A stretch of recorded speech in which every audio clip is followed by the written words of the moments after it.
आत्मीय परिजनों सभी को भाव भरा प्रणाम। ओम अखंडमंडलाकारं व्याप्तं येन चराचरं तत्पदं दर्शितं येन तस्मै श्री गुरुवे नमः। तस्मै श्री गुरुवे नमः। ओम श्री गुरुवे नमः। गुरु गीता, सब कुछ गुरु को अर्पित हो।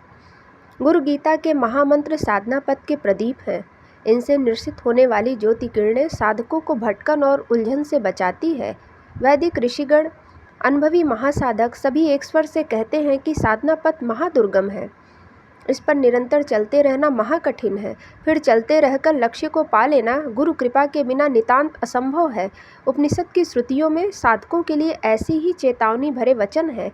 कठोपनिषद की श्रुति कहती है, क्षुरस्य धारा निशिता दुरह तया दुर्गम पथः तत् कवियो वदन्ति। अर्थात यह साधना पथ छुरे की भांति अति दुष्कर है, यह पथ अति दुर्गम है, ऐसा अनुभवी कवियों ऋषियों का कहना है। गुरु कृपा ही इस दुर्गम पथ को सुगम बनाती है। गुरु करुणा का संबल पाकर ही शिष्य इस पथ पर चलने में सफल होता है। सद्गुरु के स्नेह सिंचन से ही साधक की साधना पूर्ण होती है।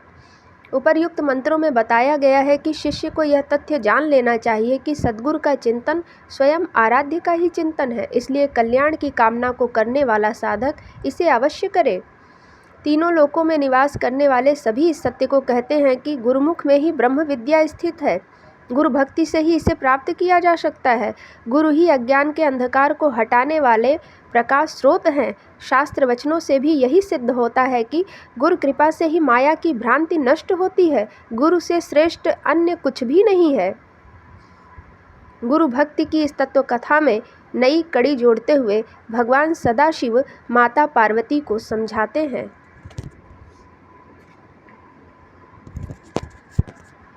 ध्रुवं तेषां च सर्वेषां नास्ति तत्त्वं गुरोः परम् आसनं शयनं वस्त्रं भूषणं वाहन आदिकं साधकेन प्रदातव्यं गुरुसन्तोषकारकं गुरोः आराधनं कार्यं स्वजीवित्वं निवेदयेत् कर्मणा मनसा वाचा नित्यम् आराधयेद् गुरुं दीर्घदण्डं नमस्कृत्य निर्लज्जो गुरुसन्निधौ शरीर इंद्रियं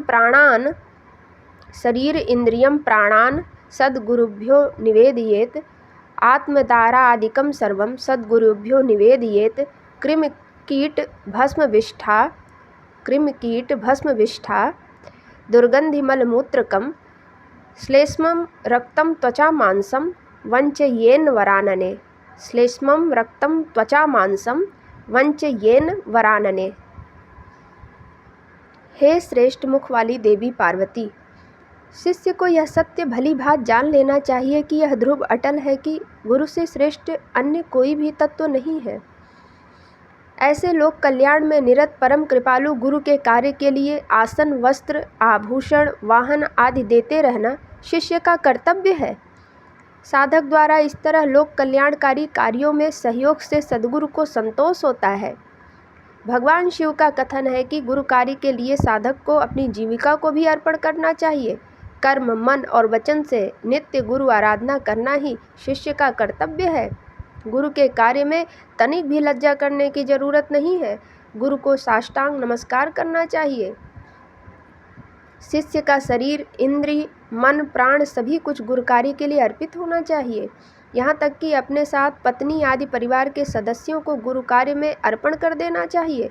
भगवान सदाशिव कहते हैं कि हे पार्वती, यह अपना शरीर कृमि, कीट, भस्म, विष्ठा, मलमूत्र, त्वचा, मांस आदि का ही तो ढेर है। यह यदि गुरु कार्य के लिए अर्पित हो जाए तो इससे श्रेष्ठ भला और क्या हो सकता है। इन महामंत्रों का प्रत्येक अक्षर साधक के साधना पथ का प्रदीप है। इससे निकलने वाली प्रत्येक किरण के प्रकाश में साधक का साधना में जीवन उज्जवल होता है। गुरु तत्व जितना श्रेष्ठ है उतना ही श्रेष्ठ गुरु का कार्य है। तात्विक दृष्टि से दोनों एक ही हैं। श्री रामकृष्ण परमहंस के शिष्य स्वामी शिवानंद जी महाराज कहते थे, devotion to Sangha is a devotion to Thakur, यानी कि मिशन मठ के संगठन के प्रति भक्ति ठाकुर के प्रति भक्ति है। सद्गुरु का कार्य सद्गुरु की चेतना का ही विस्तार है। जो शिष्य अपने सद्गुरु के कार्य के प्रति समर्पित है, यथार्थ में वही सद्गुरु के प्रति समर्पित है। जो सद्गुरु के कार्य के लिए अपने समय, श्रम एवं धन का नियोजन करते हैं, वही अपने गुरु की सच्ची आराधना करते हैं। सद्गुरु की आराधना के लिए गुरु कार्य हेतु अपने साधन एवं समय का एक महत्वपूर्ण अंश लगाना चाहिए। गुरु कार्य छोटा हो या बड़ा, उसे करने में किसी भी तरह की लज्जा नहीं होनी चाहिए।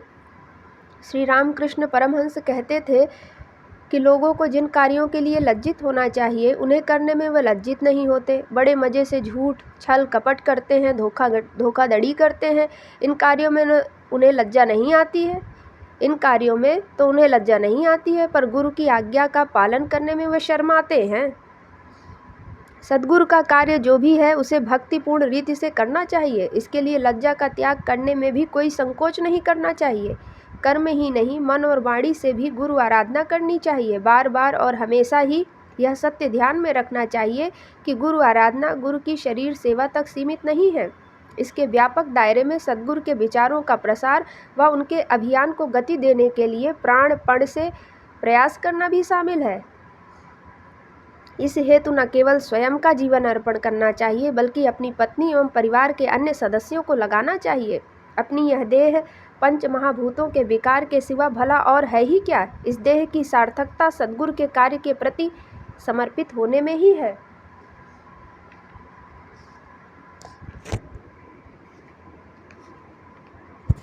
स्वामी विवेकानंद महाराज के 2 शिष्य थे, स्वामी कल्याणानंद और स्वामी निश्चयानंद। एक दिन स्वामी जी ने इन दोनों को अपने पास बुलाया और कहा, देखो, हरिद्वार में साधुओं की सेवा की कोई व्यवस्था नहीं है। उन दिनों आज से करीब 100 वर्ष पूर्व हरिद्वार का समूचा क्षेत्र महाअरण्य था। साधु हों या फिर तीर्थयात्री, इन सभी को सामान्य औषधि एवं चिकित्सा के अभाव में अनेकों कष्ट उठाने पड़ते थे। कई बार तो इन्हें मरना भी पड़ता था। स्वामी जी ने अपने इन दोनों शिष्यों को इनकी सेवा का आदेश दिया। इन दोनों साधन विहीन साधुओं के पास अपने सद्गुरु के आदेश के सिवा और कोई भी संपत्ति न थी। जब स्वामी कल्याणानंद एवं स्वामी निश्चयानंद स्वामी जी को प्रणाम करके चलने लगे, तो उन्होंने कहा, अब तुम दोनों इधर लौटकर फिर कभी ना आना, बंगाल को भूल जाना। आदेश अति कठिन था, परंतु शिष्य भी सद्गुरु को संपूर्ण रीति से समर्पित थे। बेलूड़ मठ से चलकर ये दोनों ही हरिद्वार आए। उन्होंने कनखल में अपनी झोपड़ी बनाई और जुट गए सेवा कार्यों में। दिन भर बीमार साधुओं एवं तीर्थयात्रियों की सेवा और रात भर अपने सद्गुरु का ध्यान का कार्य चलता रहा। वर्ष बीतते रहे।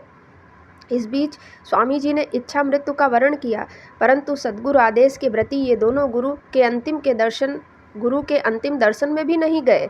गुरु कार्य के लिए उन्होंने अनेकों अपमान झेले, तिरस्कार सहे, पर सब कुछ उनके लिए गुरु कृपा ही थी। लगातार 35 सालों तक उनका यह सेवा कार्य चलता रहा।